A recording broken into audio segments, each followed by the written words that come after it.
imagine for themselves.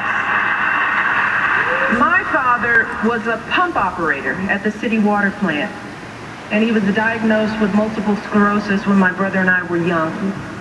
And even as a kid, I knew there were plenty of days when he was in pain. And I knew there were plenty of mornings when it was a struggle for him to simply get out of bed. But every morning, I watched my father wake up with a smile, grab his walker, propped himself up against the bathroom sink, and slowly shave and button his uniform. And when he returned home after a long day's work, my brother and I would stand at the top of the stairs of our little apartment, patiently waiting to greet him, watching as he reached down to lift one leg and then the other to slowly climb his way into our arms. But despite these challenges, my dad hardly ever missed a day of work. He and my mom were determined to give me and my brother the kind of education they could only dream of.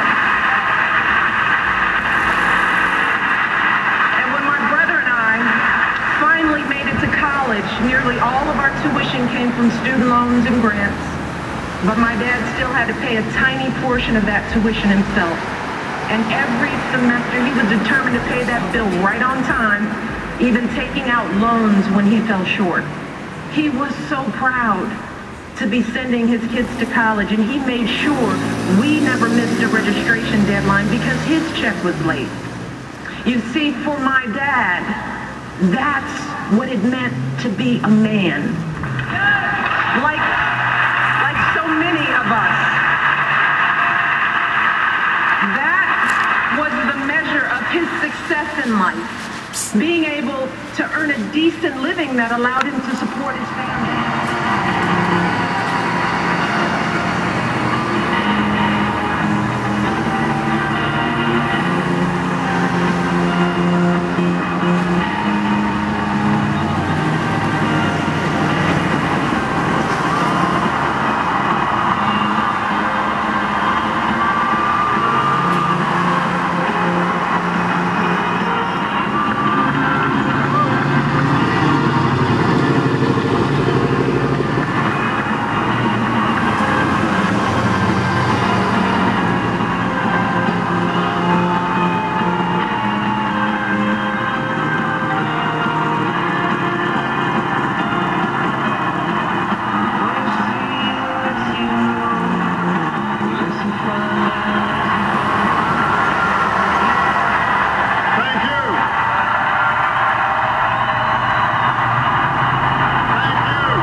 This convention in 2004, I was a younger man. A Senate candidate from Illinois who spoke about hope. Not blind optimism, not wishful thinking, but hope in the face of difficulty. Hope in the face of uncertainty. That dogged faith in the future which has pushed this nation forward even when the odds are great. Even when the road is long. 8 years later, that hope has been tested.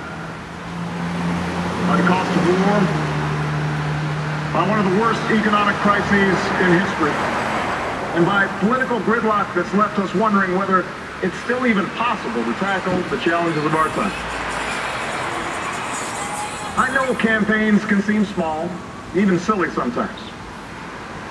Trivial things become big distractions. Serious issues become sound bites. The truth gets buried under an avalanche of money and advertising.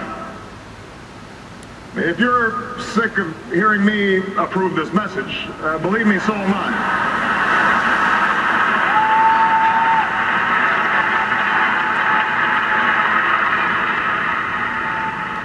But when all is said and done, when you pick up that ballot to vote,